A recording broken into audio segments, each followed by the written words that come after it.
The sky was so clear that night it felt like we could see forever. Stars stretched from horizon to horizon, a silver wash of light that made us all pause as we finished staking the tents. The air was cool, the fire was crackling, and the last of the marshmallows were melting into sticky golden perfection. We laughed hard that evening, those easy, belly-deep laughs that only come when you're far from the world and surrounded by friends you trust. Someone pulled out a guitar, strumming a few clumsy chords, while another whittled at a stick with more enthusiasm than skill. None of us even thought about the weather. The sky had promised peace, and we believed it. I remember crawling into my tent, zipping the flap shut and sinking into my sleeping bag with that bone-deep tiredness only a day outdoors can bring.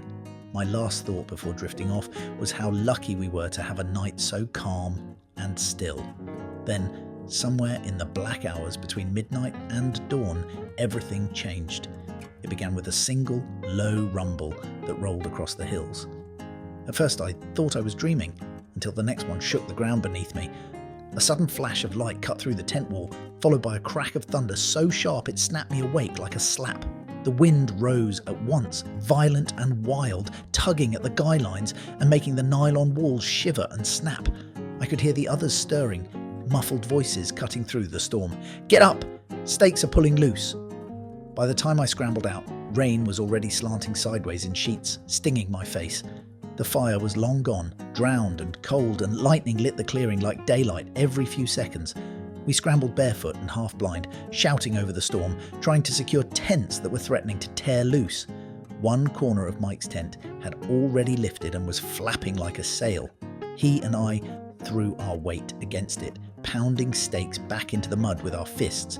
The ground was softening fast, and every gust felt like it might rip the whole thing away. Above it all was the sound we didn't want to hear. The groaning creak of trees shifting in the wind. Every crack of thunder seemed to echo with the warning that one of those tall pines might come down. We worked fast, securing what we could, keeping our eyes darting upward as much as downward, hearts thudding louder than the rain. That night wasn't about comfort anymore. It was about holding things together, about watching out for each other, about staying steady in the chaos. The storm reached its full fury not long after we'd scrambled out into it. Rain hammered the clearing so hard it bounced off the ground, and every gust of wind seemed determined to rip our camp apart piece by piece. Flash after flash of lightning lit up the trees around us, stark and skeletal against the night sky, each one followed by a crack of thunder that shook us to our bones. We shouted instructions to one another, but the storm swallowed most of our words, leaving us to rely on frantic hand signals and instinct. One tent had already collapsed completely, sagging in on itself with pools of water gathering in the fabric. The poor souls inside scrambled out, dragging their soaked gear and laughing in that sharp, panicked way people do when they don't know whether to cry or grin. We hauled what we could under the largest tarp, holding it down with rocks and gear bags, though the wind threatened to make a sail out of that too. And then came the moment we'd all dreaded, the sound of splintering wood. A tree somewhere nearby cracked in the wind. We all froze for a second, heads snapping up, trying to see which direction it was falling. That heartbeat of silence was worse than the storm itself. Then came the crash, mercifully a dozen yards off, deeper in the woods, but close enough that we felt the ground tremble. That was enough to make us all press closer to the middle of the clearing, as far from the tree line as we could manage. I could see fear written plain across every face. Even the bravest among us, the ones who normally shrugged off danger, had wide eyes that gleamed in the lightning. But there was something else too, an unspoken bond that pulled us tighter together. We checked on each other constantly, calling out names, grabbing shoulders, hauling each other back upright when the mud sucked at our boots. Nobody was alone out there, not for a second. Time stretched strangely. Minutes felt like hours as the storm raged on, and every moment carried the same raw question. Would another tree fall? And if it did, would it find us? But mixed with that fear was a stubborn determination. We weren't about to let the storm scatter us or take our camp without a fight. Each of us, in our own way, dug in, hands frozen, clothes plastered to our skin, breath misting in the chill. Because that's what you do when you're caught in something bigger than yourself. The storm was the kind that made you feel small, like a leaf tossed on a river. And yet, standing shoulder to shoulder in that roaring night. I don't think I'd ever felt more bound to my friends. It's strange how you can be in the thick of something that feels endless, only to realise later that it passed in just a couple of hours. At the time though, that storm felt like it might last until the world itself gave out. Then, just as suddenly as it had risen, it began to falter. The thunder grew more distant, each rumble stretching farther apart. The lightning dimmed to occasional flashes on the horizon, and the rain shifted from punishing sheets to a steadier downpour. It was still wet, still cold, but no longer violent. We all stood there for a long moment, drenched and shivering, hardly believing the worst had passed. The clearing looked nothing like the place we'd settled into the night before. One tent was flattened, another half collapsed and leaning awkwardly, its poles bent like broken bones. The tarp we'd wrestled with sagged under a pool of water, threatening to give way at any moment. The fire pit was nothing but a muddy puddle filled with charred sticks. Our packs and sleeping bags were soaked through, mud clinging to everything, and yet, despite the wreckage, we were still standing, all of us. That realization came with a kind of giddy relief. We started laughing again, ragged, exhausted laughter that came from the gut. Someone even whooped into the night sky as if to taunt the storm for not finishing what it had started. But beneath the relief was a deeper truth. We were all bone-tired, cold, and suddenly aware of how close the storm had come to doing real damage. None of us said it out loud, but I think each person had the same thought. If that tree had fallen just a little closer, this story might have ended differently. We worked quickly, though clumsily, to salvage what we could. Stakes were reset, tarps pulled tight, broken poles set aside.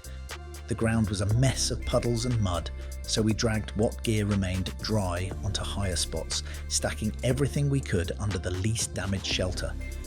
It wasn't much, but it would keep us through until morning. At that point, comfort wasn't the goal. Survival and some small bit of order were enough. Finally, when the rain had settled to a drizzle and the air no longer shook with thunder, we collapsed in what was left of our tents. Every muscle ached, clothes stuck to our skin, and sleep came like a thief. I don't remember closing my eyes. I just remember waking to the soft grey light of dawn. The storm gone, but its memory hanging heavy in the still damp air. Morning came slowly with a pale grey light filtering through the soaked canvas and the steady drip of water from every surface. I woke stiff, clothes still damp, hair plastered to my head. For a long moment, I lay there listening. The silence was almost startling after the violence of the night before. No more roaring wind, no more cracks of thunder, just the faint patter of rain easing off and the distant chatter of birds brave enough to return. It felt like the forest itself was exhaling after holding its breath all night. When we crawled out of the tents, the sight was sobering. The clearing was littered with broken branches, some as thick as a man's arm. One of the tall pines on the edge had split down the middle, a jagged scar running its trunk where lightning had struck. The tents looked pitiful, mud-smeared, sagging, two of them nearly useless. Gear was scattered, heavy with water, and yet seeing it all in daylight made the night feel somehow more manageable. What had seemed apocalyptic in the dark was, in truth, just a mess to clean. Nobody said much at first. We moved quietly, each lost in thought, packing up sodden sleeping bags and wringing out clothes. Someone managed to coax a small fire into life using the driest wood we could scrounge from under rocks and roots. The sea-bite smoke smelled sweet, like salvation, and we huddled close around it, steaming gently as the heat worked its way into our bones. Coffee never tasted so good, even if it was gritty and boiled in a soot-blackened pot. Gradually, the silence broke. A few jokes were tossed around, weak at first, then stronger as the relief set in.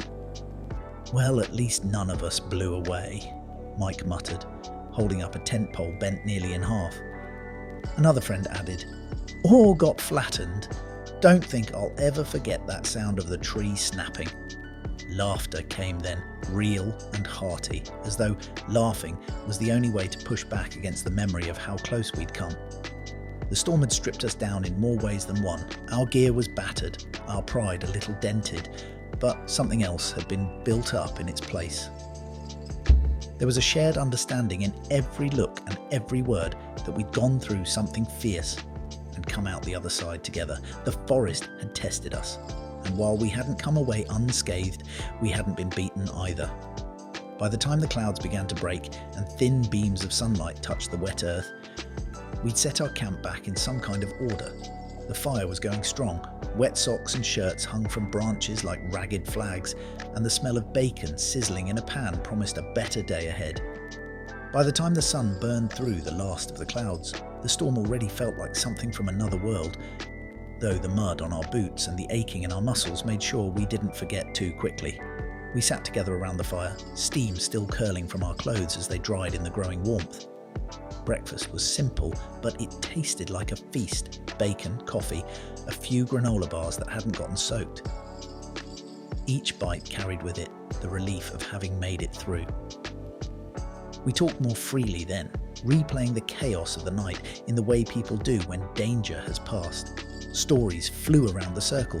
Who had grabbed what? Who had nearly been flattened by a collapsing tent? Who had shouted the loudest when the tree came down? The fear of the night turned into a kind of campfire legend, one we knew we'd tell again and again on future trips.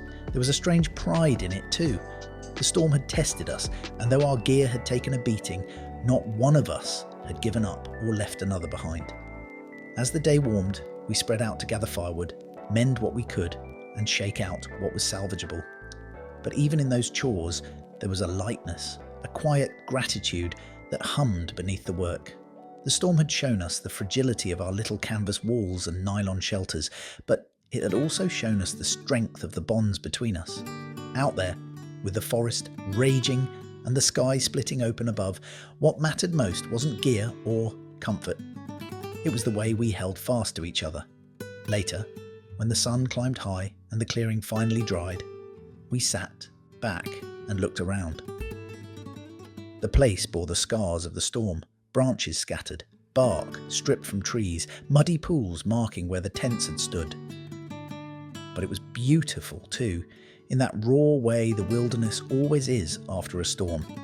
Everything smelled sharper, fresher, as though the world had been washed clean. The air carried a hush, broken only by birdsong, and I remember thinking how small we were in the grand scheme of it all, and yet how strong when we stood together. That night taught me something I've carried into every trip since. You can plan, you can prepare, but nature always has the final say. What matters most isn't whether the tents stay dry or the fire keeps burning, it's whether the people beside you will stand their ground when the storm comes. And ours did. That's why, even now, when thunder rumbles in the distance, I don't feel fear so much as respect. And maybe, just maybe, a little gratitude for that night when we learned just how much we could weather together.